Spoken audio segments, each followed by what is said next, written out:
ഒരു നോവൽ വായിച്ചു കഴിഞ്ഞു, ആര്യ ഭുവനേന്ദ്രൻ്റെ കൊടുതി. ശരിക്കും കൊടുതി വായിച്ചു കഴിഞ്ഞപ്പോൾ എനിക്ക് തോന്നിയത് ഇതിനെ കൊടുതി എന്നല്ല വിളിക്കേണ്ടത്, കൊടും തീയെന്നോ അല്ലെങ്കിൽ കാട്ടു തീയെന്നോ ഒക്കെ വിളിക്കേണ്ട ഒരു തീപ്പൊരി ഐറ്റമാണ്. ഈ നമ്മുടെ അശങ്കൊക്കെ പറയില്ലേ, എന്നോടോ പണി വെച്ചിരിക്കാൻ, അതേപോലെ അസാധ്യമായ ക്രാഫ്റ്റ് ഉള്ളൊരു വർക്കാണ്. ശരിക്കും പറഞ്ഞാൽ ഒരു വെബ് സീരീസ് ആയിട്ടൊക്കെ എടുത്താൽ മലയാളത്തിലെ തന്നെ ഏറ്റവും കിടിലം വെബ് സീരീസ് ആവാൻ തക്ക പൊട്ടൻഷ്യൽ ഉള്ളൊരു സാധനമാണ് കൊടുതി. ഓരോ അധ്യായവും ഓരോ എപ്പിസോഡ്, അതും സ്ലോ വേണമൊന്നുമല്ല, അങ്ങനെ ആളിക്കത്താൻ തക്ക വകുപ്പുള്ള ഒരു പരിപാടി ഇതിലുണ്ട്.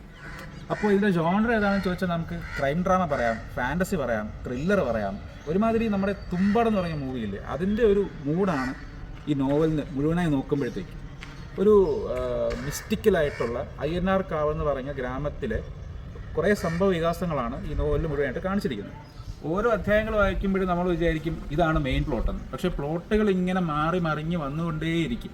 അതുകൊണ്ട് തന്നെയാണ് ഇതിലൊരു സീരീസിനുള്ള അതിമാരകമായ സ്കോപ്പ് ഉണ്ടെന്ന് പറയുന്നത്. കാരണം കഥ ഇങ്ങനെ കയറി വന്നൊരു വൺ ഗ്രാൻഡ് ലെവൽ സ്കെയിലിലോട്ടാണ് ചെന്ന് നിൽക്കുന്നത്. ആർത്തവത്തെ പറ്റിയും അയ്യപ്പനെ പറ്റിയും ഒക്കെ ആളുകൾക്ക് പറഞ്ഞ് മതിയായില്ലേ എന്നിടയ്ക്ക് തോന്നാറുണ്ട്. പക്ഷേ ഈ സീരീസിൽ, ഈ നോവലിലേക്ക് വരുമ്പോഴത്തേക്കും വളരെ ഗംഭീരമായിട്ട്, വളരെ കാര്യഗൗരവത്തോടെ, ഒട്ടും ഒഫൻസീവ് അല്ലാത്ത രീതിയിൽ ഈ വിഷയത്തെ മെൻഷൻ ചെയ്ത് പോകുന്നുണ്ട്.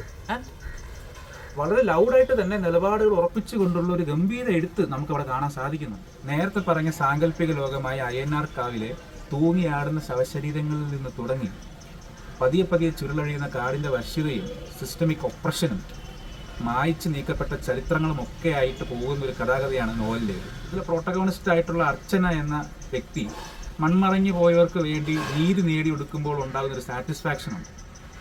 അത് പറഞ്ഞറിയിക്കാൻ കഴിയില്ല, വായിച്ച് തന്നെ അറിയണം. അപ്പോൾ ഇത്രയും ഇവൻറ്റ്ഫുൾ ആയിട്ടുള്ള കൊടുതി നിങ്ങൾ വായിച്ച് തന്നെ അനുഭവിക്കുക. I am sure you will be getting A pretty good reading experience. ഞാനങ്ങനെ വലിയ പുസ്തകപ്രേമിയൊന്നുമില്ല, പക്ഷേ ഞാൻ സിനിമകൾ അത്യാവശ്യം കാണാറുണ്ട്.